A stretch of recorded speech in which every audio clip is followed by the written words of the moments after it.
Setting up the meeting for YouTube, done redirecting, and I will share this link, copy this link, and paste it in our group. Setting up the meeting for YouTube, done redirecting, and all right, everyone, this link, copy this link, and all right, great. Thank you. Thanks, everyone. Whoever have joined, and few people you will be joining soon. So today we will talk about a coaching area in agile coaching areas where we'll talk about the mentorships and where we'll try to understand the purpose of agile coaching and coach an individual versus the entire team. How do you begin coaching? How do you have a good dialogues? And how do you coach project managers and project owners? This coaching terms nowadays is actually many people are talking about, and there are many times question comes up in different forum that what exactly the difference between mentorships. Now, coaching is a very big umbrella when we talk about coaching, and if the question comes up how it is different than Scrum Master, we'll talk about that later, but let's focus into the coaching side. So as a coach, there are many different hats. As a coach, you may need to work as a mentor, you may need to work as a counselor or coach or change agent, consultant, facilitator, leader, or teacher. There are many different hats a coach have. What we will try to understand as a mentor, what will be the key areas that you should focus on. Now, think about for a moment that are we truly acting as an agile coach, or are we just claiming to be? There are many people in the industry, you might have heard that they are claiming them we are agile coach. And why they are saying so, they have acted as a Scrum Master for 4 or 5 days, and they think, okay, in the industry, if we want to grow, we need to change somewhere in our title. And they started saying at agile coach. They are not right or wrong, but we'll try to understand that if you are claiming so, are we behaving certain areas in the coach type of behaviors?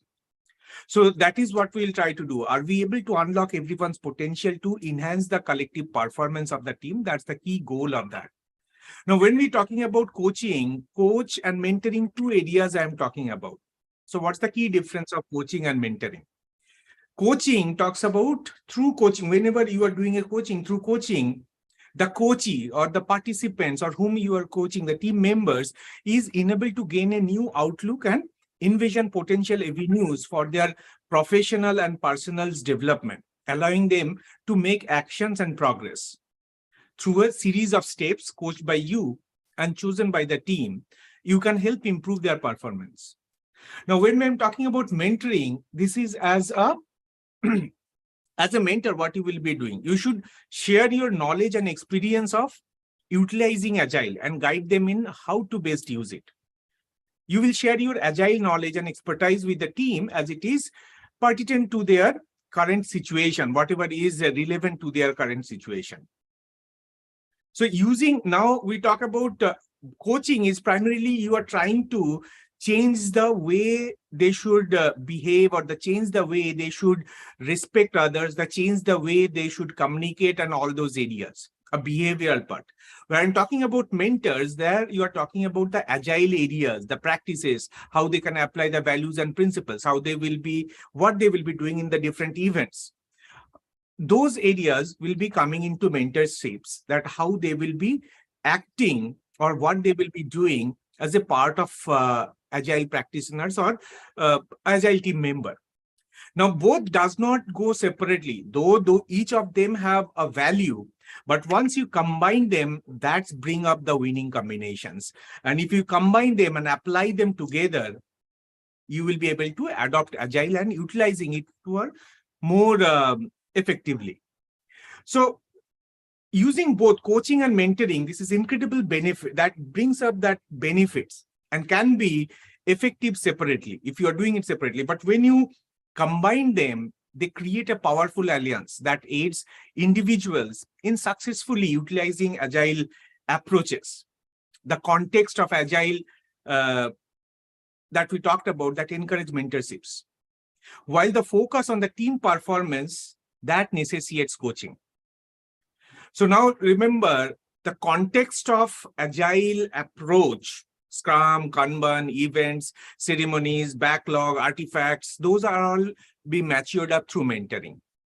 But when you are focusing on the team performance as a team, that needs a coaching area, right? So coaching, focus on the team performance, mentorships, where we'll be bringing up the agile, through mentoring, we'll be bringing up the agile context. Now, when you work as a coach, most of the time we use a common term as coach. Coach is actually coaching and mentoring both. It's not like coaching means only coaching. When you are acting as a coach, it has to be a combination of coach and mentor. And agile, this coach role, that encompasses both coaching the behavior or bringing up their behaviors and mentoring them how to use those agile approaches. And with these two, they often being combined under one umbrella. In coaching umbrella, there may be many other areas like as a consultant, as a facilitator. We'll talk about that later. So this is the key area that we are talking about, the performance areas and agile context area. As a coach, you need to work on. Now, what is your scope? Whom you will be coaching? If you are working as a coach within an organization, who will be your target that you will be coaching for? So there are three areas that you can coach: as a team, as a person, as an organization. So team means you will be encourage the team to work together to achieve a healthier practice or to overcome an unhealthy situation. Person means that assist each individual in making the next move in their voyage so they can become more skilled agilist and contribute in a fashion that boosts the team's development and their personal growth. And coach is not only just the team and the team members. As a coach, you have a huge responsibility to bring up the agility, not only the practices, the behavior, the communications, the how we respect each other and all those areas for the organization as well. That achieve incredible result that will have a significant impact on the business and team members alike for the organization.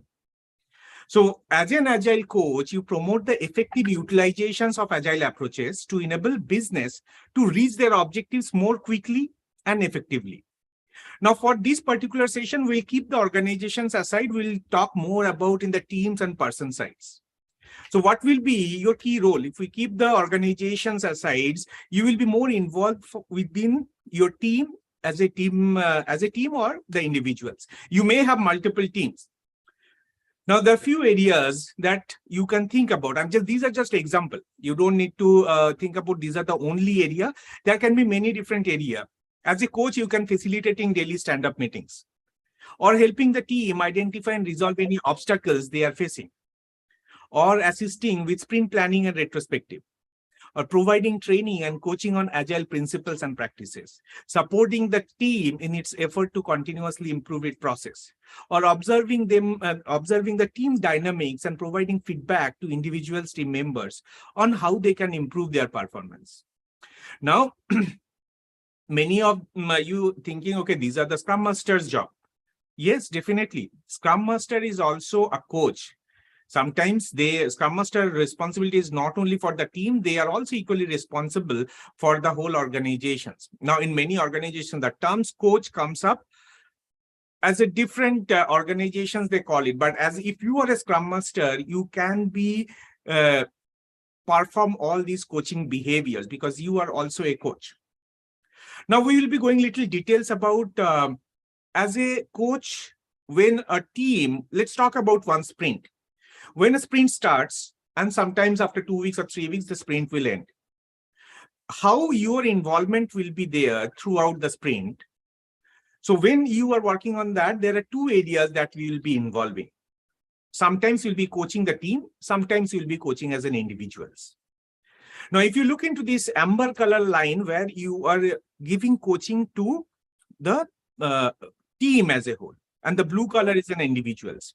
So what we have observed over here, that when we are starting the coaching at the beginning of a sprint, we are more focusing towards the as a whole team.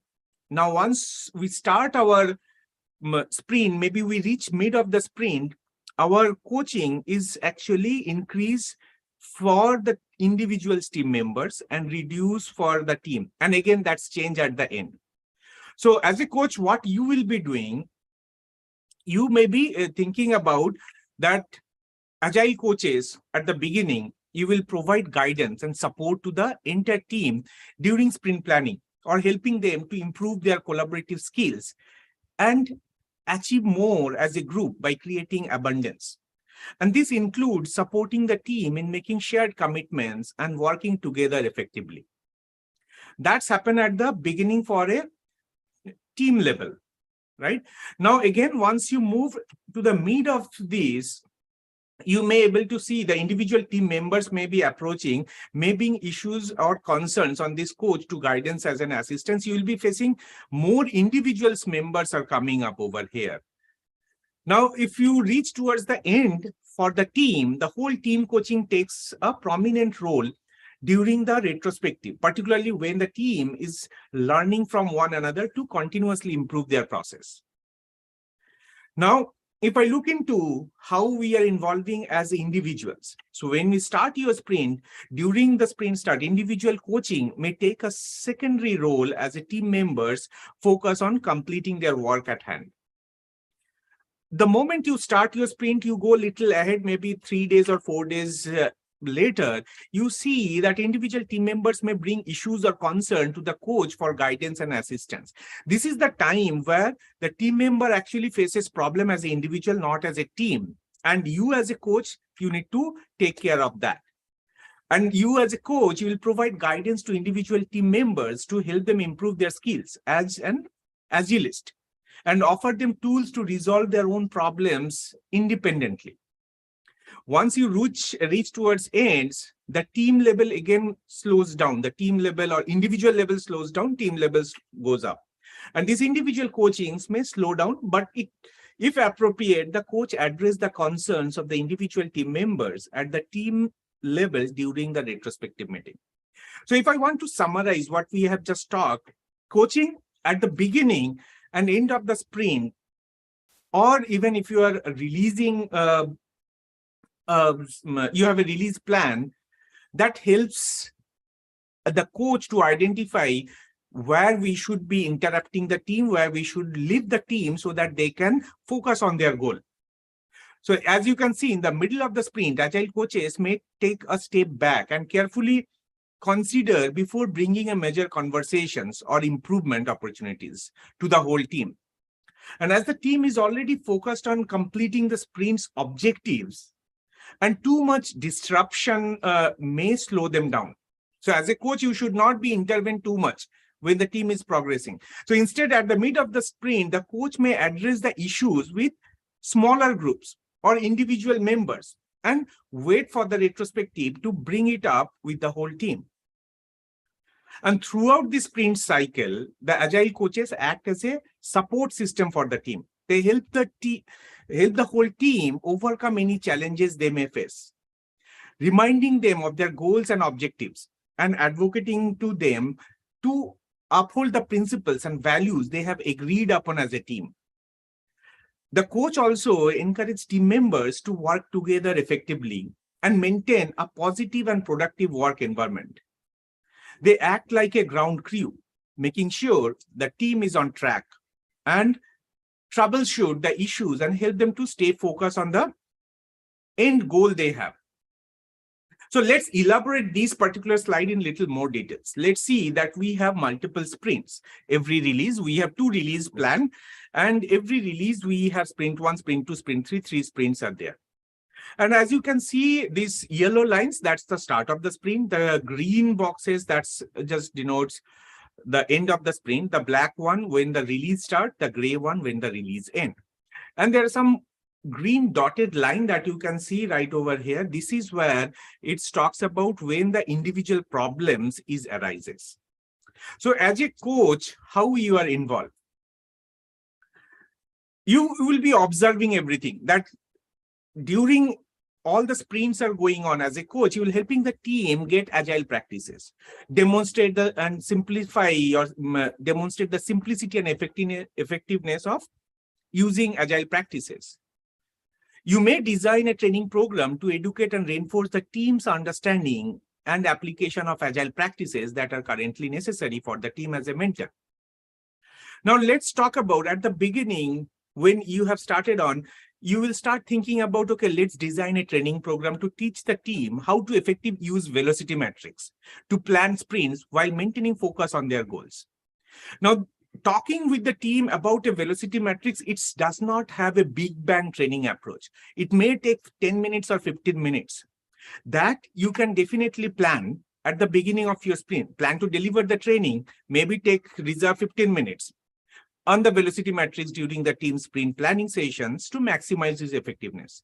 Now, velocity matrix is just an example. There can be many different areas. If you are an experienced Scrum Master, or if you understand how Scrum works as a mentor, you can find out what are the areas the teams are lagging based on the previous retrospections that you have done, and find out, okay, at the beginning will be the right time, because that time they will be able to apply it effectively. And that is where they will be coaching at the beginning to talk about that. At every sprint beginning, they find out what I can put 10 minutes or 15 minutes as a coaching. But there are some other areas where you may need a little bigger training. Maybe you are talking about, okay, understand Agile framework, or understand Scrum, or understand what is story point is. You cannot plan that at the time of that time box sprint planning. So we always plan that before we start our maybe release, or before we start our all the releases. That's a very beginning, we call that. You can design a training program to introduce the team to choose Agile framework, including the team dynamics, project visions, and upcoming work. So at the beginning of the sprint, if I summarize as a coach how you will be involving, these are the key areas. There are a few key things you can do to help the team adopt Agile practices. This is not the only list. There can be many more. Those are few examples I am just mentioning. Communicate the benefits of Agile. Make sure everyone on the team understand why Agile practices are valuable, such as improve your communication, faster delivery of working software, and increase flexibility. Lead by example. That's a very common term in the industry nowadays. Show the team how to work in Agile way by following the principles and practices yourself as a coach. Start small. Don't want to go for a big bang changes overnight. Start small. Implement Agile practices incrementally, starting with the most basic element and building up as the team becomes more comfortable. Provide training and resources. Make sure the team has access to the information and resources they need to understand and implement Agile practices. Encourage collaborations and communication. So Agile practices rely on strong collaborations and communication. So make sure that everyone is encouraged to participate and contribute their ideas. You need to be flexible. So Agile is a mindset and a way of working, not a perspective set of rules. So be open to adapting your approach as the team needs change. Measure progress. So track the team progress and use metrics to identify areas of improvement and celebrate the success. And have patience. Adopting new ways of working can take time. Conversation. So for example, you bring up that burn down chart and you talk about, okay, this spike has happened. Why this spike is happening? So during this mid of the sprint, coaching at the team level should be scaled back and focus on the most impactful insight. Encourage some lightweight conversations between team members, as the mid-sprint check is to generate new ideas and finish remaining work. So as an Agile coach, protecting the team's focus by allowing them to work independently is important. And mid-sprint is an ideal time for individual coaching, as the team members may have more specific issues to address. So individual levels problems may arise at the mid and you resolve them. And we'll talk about that, what's happened once we come into a communications, how you can bring that up. So in summarize, mid-sprint coaching, first thing, do not disturb the teamwork as a coach. You may address some person issues. Sometimes it's possible that 2 or 3 people have the same common issue. So in that case, you need to promote a self-reliance and empower the team to solve problems on their own. And if an issue arises that is not a showstopper, advise the team to bring it up for the discussion during the retrospective meeting at the end of the sprint. Also, you need to observe the team behavior, recognize positive actions, reinforce them to encourage their communication. Make sure whenever you are appreciating in front of everyone. It does not has to be a very jazzy meeting, or you don't need to celebrate in that way. Take it very casual, appreciate others so that others can also appreciate the team members if you think they have done something very well, so that other can also get motivated from that discussion. So this mid-sprint, this is an opportunity time to recognize and reinforce competent team behaviors that occur spontaneously. If a team member does something particularly helpful for the others, you can have a casual conversation with that member in front of rest of the team. And this will help reinforce the positive behavior and make sure it is not overlooked. And once you will come to the end, you will be most looking at facilitate a team discussion on ways to improve their effectiveness during the next sprint, with a focus on actions beyond creating action items. So at the end of the sprint, this is your best time for the final coaching intervention for that sprint. And as it is natural moment for the team to reflect on how they work together and plan improvements for their next sprint, and utilize these retrospective meetings to facilitate this process. And finally, at the same time, your coaching will be continue at the release level as well. Where you are coaching at the release level, you will be doing a combinations of whole team coaching, and you will be doing an individual coaching as well. So implement training at the start of release cycle and conduct a retrospective at the end of release cycle to review the team from the process. Are we applying the learning that we have gone through? Are we stabilizing the velocity? Are we improving our reliability to commitment? How is our release burn down looks like? Why it looks like that? So those are the different discussions points you will be bringing it up. So at the time of sprint ending, primarily encourage the team to learn from each other through coaching and mentorships. You need to coach the whole team. Since the end of one sprint and beginning of the next sprint occurs very quickly, you combine the coaching intervention for both events as a cohesive activity, that you are ending it here, then we are bringing it here, bringing the next sprint up. So we will be combining them together. So this is how our coaching is different than others. Means coaching and normally just acting as a scrum master and asking them run your sprint planning and execute that. You need to understand that how you should bring your intervention up and down to the team and individuals. So before we go into the next slide, let me know if anyone have any questions, and if Hasti, you are there, let me know if there is any chats, questions came in YouTube.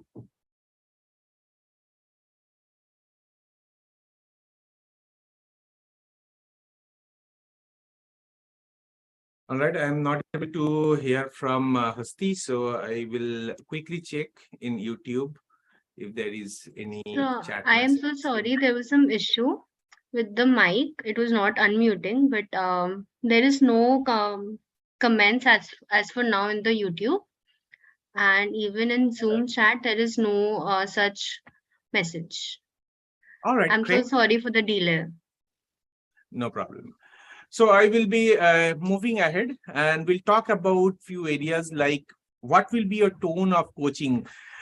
You should be very restricted or very strict, or you should be following a little friendliness with the team. So we need to follow these three areas: love, compassion, and commitment to excellence. So love means embrace each team members to their humanity and show them the acceptance. This will make them feel supported in their growth and development as a person, as a team member. Now, at the first glance, when you look into love, compassion, and commitment, this seems like does not go together, but they can coexist in a successful approach if you approach that. Now, when we talk about love, the key to building a strong and cohesive team is to treat each person with love and acceptance. Recognize what we are all, that we are all human beings and have our own unique strength and weakness. So by providing a supportive environment where individuals feel accepted and valued for who they are, They are more likely to strive to become better versions of themselves, both as individuals and as a team member. And this mindset of love and acceptance can foster a culture of trust, open communication, and collaboration within the team, leading to a better outcomes for the organizations. Now, also need to remember that when we talk about love, you don't need to go too much lovey-dovey with the team. You will be just showing them that you valued them, you respect their opinion. Similarly, compassion is one of the area that each team member's journey is very important, acknowledging and representing their current progress, while also providing support and guidance to help them achieve their goals and aspirations. So by understanding and kind towards others, so you need to understand everyone's need, what their pain areas, what they expect, what they are talking about, what they mean, what they talked about. And they will be more willing to be honest and open with you. This will help the coach process to be more effective. Show empathy and respect to where they are in their journey, while also helping them to achieve their goals. When they feel that you care about them, they will be more likely to be authentic and open with you, making the coaching process more productive. And finally, we have commitment to excellence. So be decisive and make a firm stance in order to achieve greater flexibility and adaptability in all areas. I know that if I just go for love and compassion, that will not work. I need to be strict somewhere. So show your dedications to achieving excellence and inspire others to do the same. You believe in their potential and encourage them to strive for the best in their personal and professional growth. So coaching is not about flattering them, but rather helping them to reach their full potential and make their work meaningful in the context of the overall life. So as a coach, you need to be strict on the process or the areas that you define. The team should behave like this, team should work like that. And if you have the love and compassion, it will be very easy to apply the commitment that you have. There is a question comes up that should we bring up love? Yes. Should we bring up compassion as a coaching? Yes. How about commitment? 100%. That whatever the commitment is not that what you are committing at the sprint level. Commitment is commitment towards adopting Agile or work within this Agile environment. Now, think about these terms. Friends accept and love you for who you are, while a coach helps you to become the best version of yourself. So when coach loves you, it's not because who you are. Coach loves you to improve yourself based on what your potential is. They think about your future. They believe in you and help you to reach your full potential without changing who you are in the fundamental. They don't want to change from a fundamentals area, but they will help you so that you can achieve the best within your potential. Now, when we are talking about coaching, let's quickly talk about as a coach, it's not the team members, the developer, tester, and the scrum masters. Within organizations, there are many different roles where you will be doing the coaching. One area, one-on-one coaching, that may be your team member, that may be any other roles within your organization. You particularly coaching product owners, you may need to follow some different practices and think about what product owners may be looking for. Well, some point of time, you are collaborating with all the other coaches and you are coaching other coaches as well, if it is required. There are agile managers within your organization, so we need to coach them as well. So for today's these sessions, we will primarily talk about one-on-one coaching, and rest of them maybe we'll be covering in some other webinar. So let's go inside this one-on-one coaching. What is one-on-one coaching? You will be connecting with the individuals. You as a coach, you will initiate a conversation about something you observe that taking place. And sometimes the team member comes to you with a problem. In both the cases, a conversation needs to happen. Now, when you are having these conversations to coach someone or to address some concerns, you need to look for 4 different aspects. These are: be one step ahead of them during the meeting, ensure safety, collaborate with manager, and establish a positive attitude. So this is a fundamental principles. When we talk about be one step ahead, as a coach, we first recognize where our coaches are currently at. And then we guide them to take a step forward by providing them with agile tools such as practices, principles, values, or mindsets. And as we are already proficient in agile, we are able to guide them by being just a step ahead of them on the agile journey. A fundamental principle, this is in professional coaching, is that we should understand and acknowledge the current state of your coach's client, whoever you are coaching, rather than imposing our own expectations or beliefs about where they should be or where they have the potential to be. Because you cannot bring them, if I am here, I need to reach there, I will be going step by step. I cannot just move it directly. I cannot jump into what my coaches is expecting if I am a coachee. So the principle of meeting coaches' expectation, you first need to identify where they are. And is important for agile coaching, but it's modified to meet them just a step ahead. You need to be there. So if you see they are here, they need to reach here. So one step ahead, you first need to be send yourself to that place and visualize what is happening there so that you can make a smooth transitions to them to the next steps. That is what one of the important area. And when you are sending them, you are not sending them 10 steps ahead, you are just sending 1 step ahead. This is because coaches already have the knowledge. All the coaches, they already have that experience. They already have that knowledge. They have that agile tools, practices, principles, and mindsets. And coaches should listen to their clients to understand their beliefs, what their struggles are, their current understanding of agile, and then imagine them on this agile journey path, that what will be their next step. Coach them to bring that next step, bring them to the end result step by step towards the goal. Don't ask them to make a big jump or fly. It's important to remember that coaching is not just about work, but also about personhood and values. It's also important to be flexible and adapt coaching approaches as per the client's need. Now, if I talk about ensure safety, what is that? When you are coaching individuals and teams, it is important to create a safe and confidential environment for them. This can be achieved by clearly stating that what is discussed between coach and the client or the coachee and what happens within the team will be kept confidential. And it is important to adhere to this principle to ensure that the individuals and teams, they feel comfortable and open to share their thoughts and experience.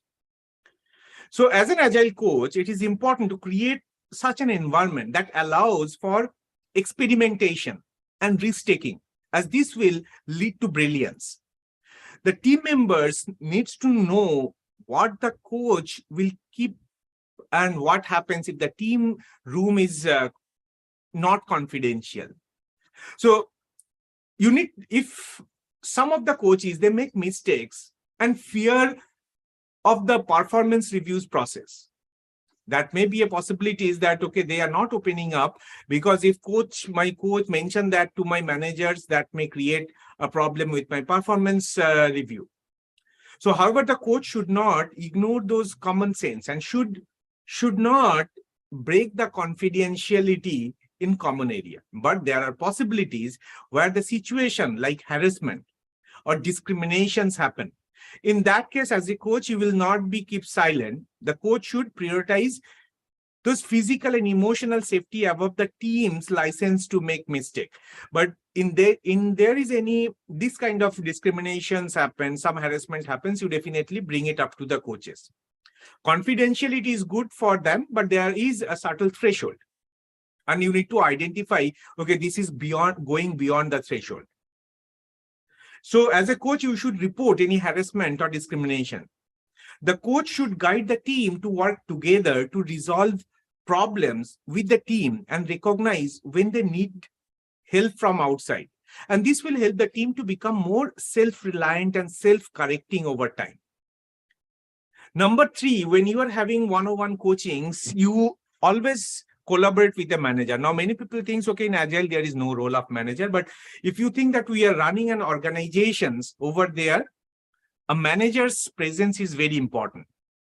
Because to running an organization, your organization is not just a Scrum team. Managers are responsible for many different areas. For example, they are going for appraisal, they are going for hiring, firing, budgeting, costing, the resource management, everything they need to take care of. And they also responsible for organizational compliance, sometimes to the government, sometimes to your clients. So there are key responsibilities of managers is there, even if you are working on an Agile organization. So as an Agile coach, it is important to maintain confidentiality and safety within the team, and to make sure that the team members have the space to be human. They always make mistakes. Not always, but they definitely make mistakes because we are a human being. So in order to help each team members, so make each team member, they reach their full potential, it is necessary to partner with their managers and understand their performance expectations, how they may be impacting the team. So the partnership should be guided by the intention to help the team member succeed and should not compromise the team's confidentiality and safety. That agreement you make with the manager, you get a buy-in from the managers that this is what we are doing. Some point of time, your manager should not be surprised why this team is doing so. It is important to coach the manager in order to address any issues that may be blocking teamwork and hindering the team's ability to fully embrace the Agile principles. So your job, another job, is to make your manager understand, coach them in that way. The coach should educate the manager about Agile, if necessary, and let the manager know when intense coaching is needed for the team members. The coach should also make it clear that they will not violate what happens in the team, stays in the team. All right. The next one, establish a positive attitude. I believe everyone you understand that. Establish a positive attitude is always important. A key to successful coaching is to approach it with a positive mindset and to view the persons being coached as a human being with hopes, dreams, and desire. This helps to foster a sense of love and compassion towards the coaching. So, which are essential ingredients for your effective coaching? Even if you dislike the person or their action, it is important to change your perspective and coaching them with the compassion. So the main point of this particular area that we are talking about is, as an Agile coach, it is important to approach coaching with a positive attitude. Even if you dislike some person you are coaching, this means you are not coaching a person, you are coaching a human being. And don't show that, okay, I am giving special attention to this person because I am liking it. You need to have a positive attitude to everyone, whatever the way they are behaving. So viewing them as a human being with hopes, dreams, and desire, rather than as a problem to solve. So the coach should approach the person with the love and compassion and be uncompromising in their knowledge of what it means to be good Agile team members. Now, when you go one-on-one coaching, will go one level deeper under that. So for one-on-one coaching, starting a coaching conversations is very important because the conversation is very important. That can be difficult for both coach and coachee, especially for a new coach who is not used to address personal issues. So the coachee also be uncomfortable with having a real conversation in the workplace. So there are two ways you can initiate a conversation. You first observe something, or you make invitations by giving an actions. So let's look into this. What is observation? Perspective. It appears to me, for example, as a coach, you mentioned it appears to me that you are showing sign of frustrations during the stand-up meeting today.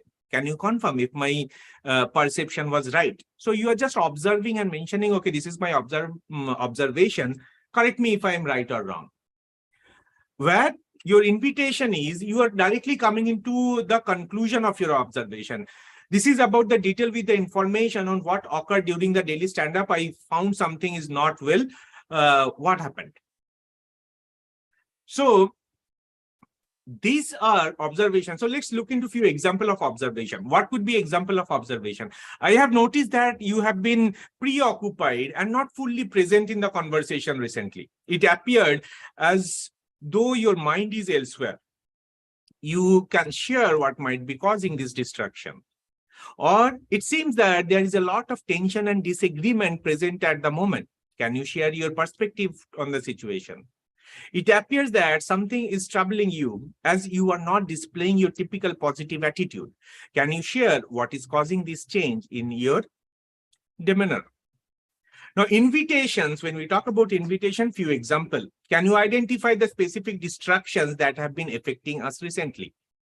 So over here, you are not just talking about that I am observing and let me know what is happening. You observed and finalized, that's not correct. Also, another example, can you describe the atmosphere and dynamics of the team's conversation during the morning's meeting?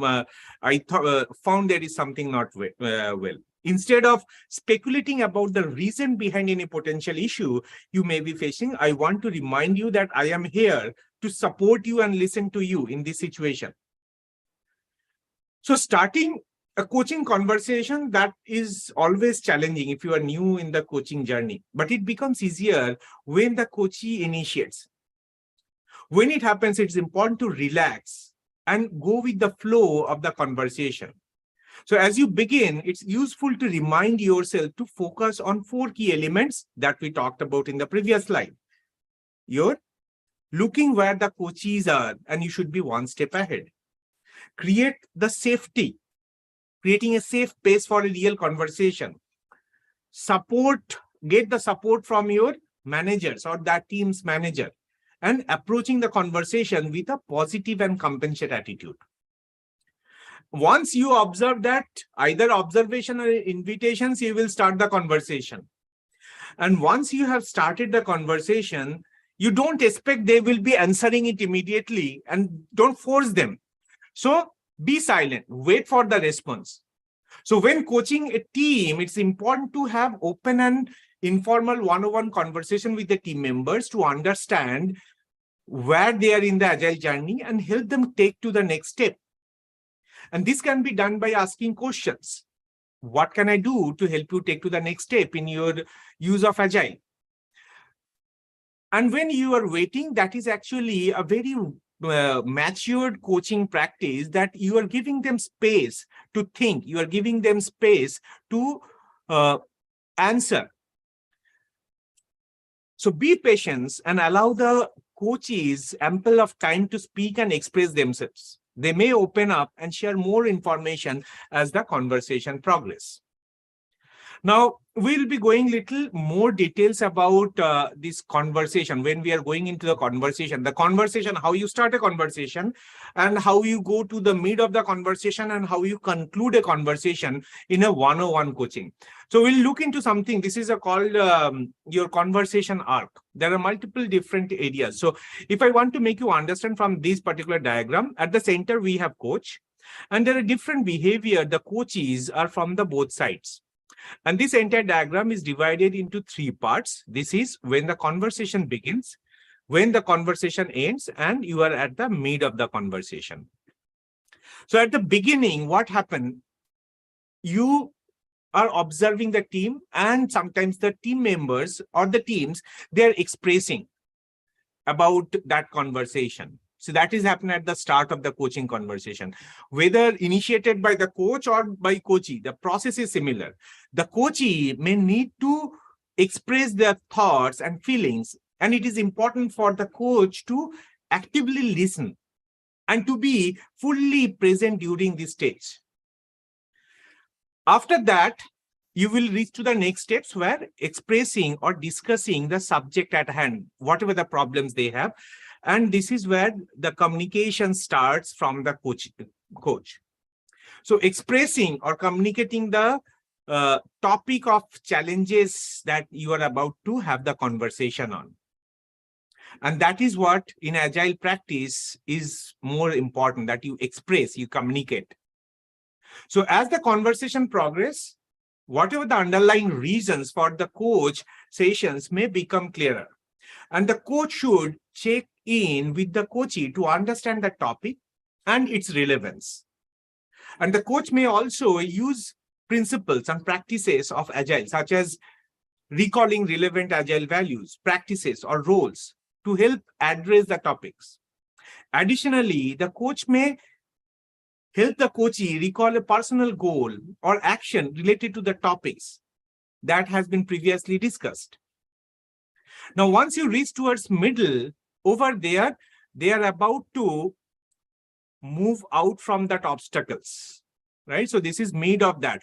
And how they will be doing that, the coach will be asking powerful questions. So as a coach, your job is not to give the solution, but asking powerful questions so that they can find their solution itself.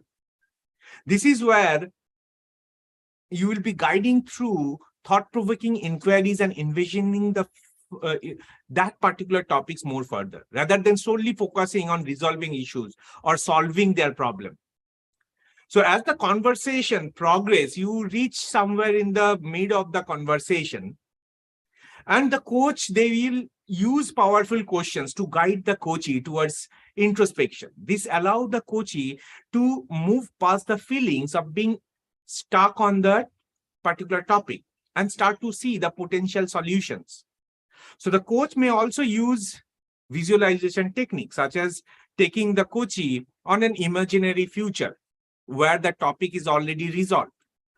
And to help the coachee, you see their own solution.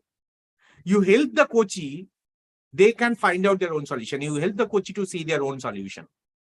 And this leads to a turning point in the conversation where the coachee may see new ways to address the topics.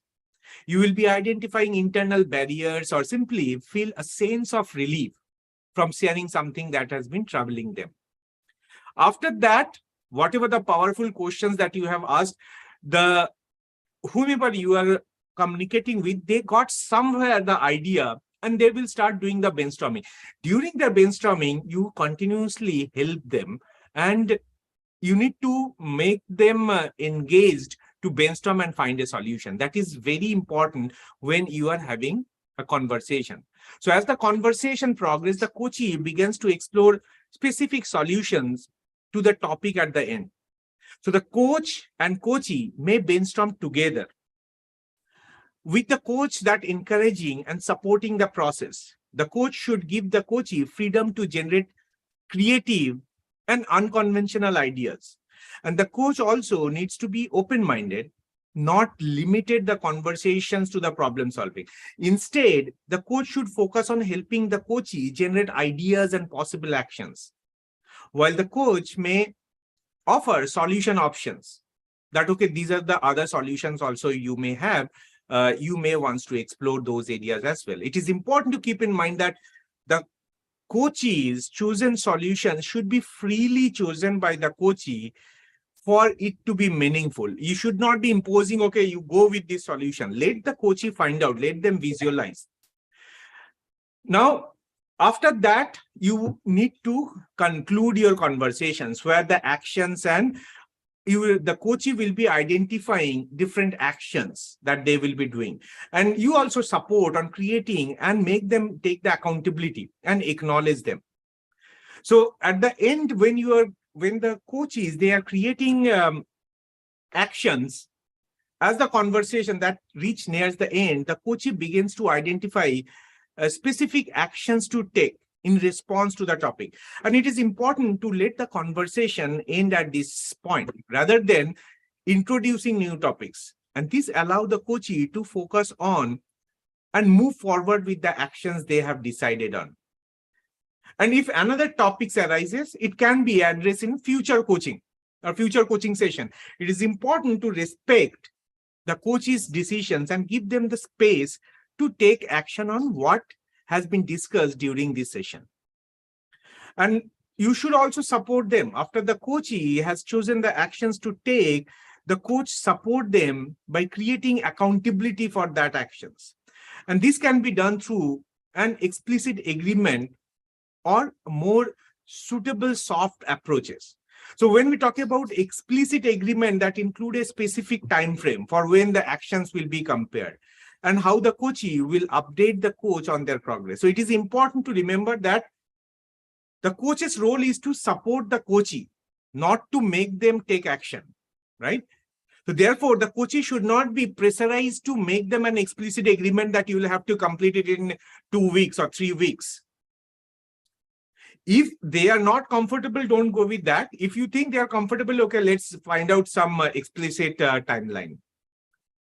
A soft approach could be the coach always asking is a better approach. If they can check, you can ask that, okay, can I check with you after 2 weeks that how we are 2 weeks, how we are progressing, or 2 days, how we are progressing. That's how you will be supporting them, and they should know that someone is behind me. If I fail, I will get the support. That kind of conversations that you might have made. And finally, you will acknowledge, okay, the conversation is come up, they take the action items. So an acknowledgement is a way for the coach to recognize and validate the coach's effort or strengths and progress during the coaching conversation. And it helps to boost the coach's confidence and motivations to move forward with the chosen action. Now, the coachee should avoid using the phrases like thank you. Why? That might take the coach seem superior and undermine that I am managing you or I am a superior, you done my job, thank you. No, I don't want to give you a thank you. I don't want to show as a coachee I have extra power. Instead, the coach should focus on recognize the coachee for who they are and the qualities they have demonstrated during the conversation.